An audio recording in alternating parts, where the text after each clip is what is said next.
Hey guys, my name is Alex, and this is the 19th installment in my video project series thing, Kingly Endeavors, in which I intend to read all of Stephen King's novels in chronological order and to hopefully post a video a week about them. This week, or rather over the course of the past couple months, I've been reading Needful Things. Needful Things is the first, but definitely not the last Stephen King book where I'm actually going to talk about something pertaining to the design of the novel. There's a very interesting meta component to the actual design of the novel because magic and trickery and illusions, they play a big role in this book, making people think that they're seeing something that isn't actually there and making them gravitate towards something from which they would otherwise recoil. So you can see, for example, that this edition, it is 937 pages, I think. So you pick it up and you skim through it and you think, wow, it's 937 pages. And it really looks like it's 937 pages. But actually, once you get into it, you realize that this book is fucking endless. It just doesn't stop. It completely loses its wheels at page 500. And then for another 400 pages, it just skitters and sparks and drags itself toward a ridiculous. And those of you who follow me on Twitter might have noticed that several months ago, I posted a status just talking about how much I love this book. I was zipping straight through it, kind of like I did with the Tommyknockers, and I was even more delighted by how much I was liking it because this was one of the very few Stephen King books about which I've heard almost nothing at all. The first half of it is outstanding. It's really great. He's got some really great prose work going on in this book, and I was noticing it progress, and actually I think Cait, who's doing a series about reading the Dark Tower series in 2017, has also commented on how the prose, or she agreed with me at least, that the prose in, the Drawing of the Three was superb, and Stephen King really is getting better at it as he moves on in his career. But then it's so weird and it feels so abrupt that the prose just goes way downhill. It's as insanely overwritten as Pet Sematary. I think Pet Sematary could very easily go from 400 pages down to 120. You could very, very, very easily shave off 200 pages from this book. Needful Things is about a little boutique shop that opens up in a small town in Maine that Stephen King created called Castle Rock. Needful Things was actually advertised as the final Castle Rock novel, and up until actually this year, 2017,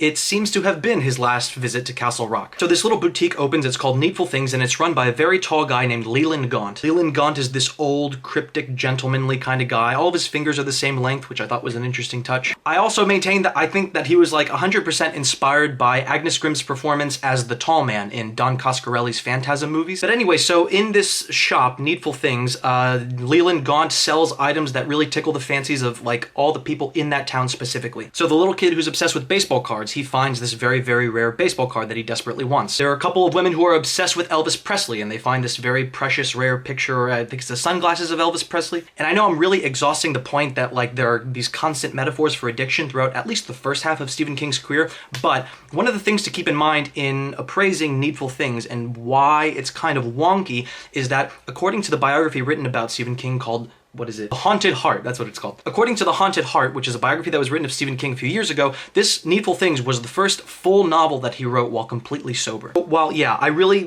take umbrage with how overwritten everything is and the fact that Stephen King in this novel, more so than any others, I think, feels compelled to pick his characters up from bed, just escort them to the bathroom, escort them to the dresser, then escort them to the car. He's walking a step by step through every single scene, particularly in the second half. It's annoying, and as you're reading the page, you're fuck, there's 300 more pages to go. Why are we dawdling in his bedroom? But in his defense, and I know this is super presumptuous, and I don't want to act like I can get into his head or whatever kind of, in defense of that writing style in this book in particular, considering where it belongs in Stephen King's biography. As he mentions in his memoir on writing, he said that when he finally went completely sober, he was really nervous about whether or not he would ever be able to capture that magic that he was able to capture with books like The Stand and It and The Shining. So the way I take it that he was assessing his career was, I've never written anything worthwhile, anything that was published while I was sober. It kind of reads like the prose of a writer who is insecure about whether or not he's actually communicating his point. I'm a tutor in a writing center at a nearby college, and I see this a lot with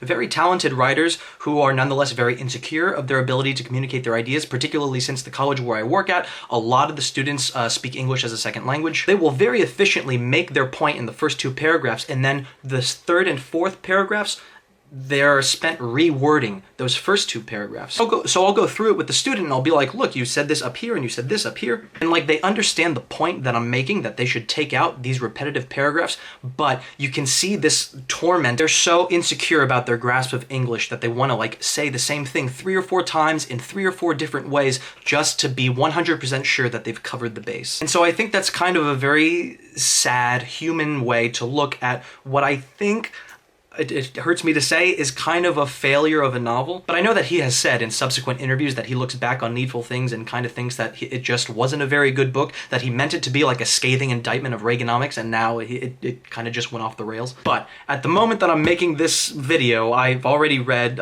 several books ahead in the project, and I can tell you he 100% gets on track, and I think the books that he starts writing when he's sober are stronger and more, I don't know, more stirring and more human than the stuff that he was writing when he was on drugs, when he was drinking a lot, because that stuff is like wildly imaginative, but he definitely becomes like more human, and like it seems like his heart expands once he gets sober. But yeah, anyway, so that's my appraisal of Needful Things. It's really interesting if you're kind of wanting to look at his body of work through that biographical perspective, but if you're looking for something that's really going to keep you hooked from beginning to end, this is absolutely not the book. But yeah, so Constant Reader, thanks for watching.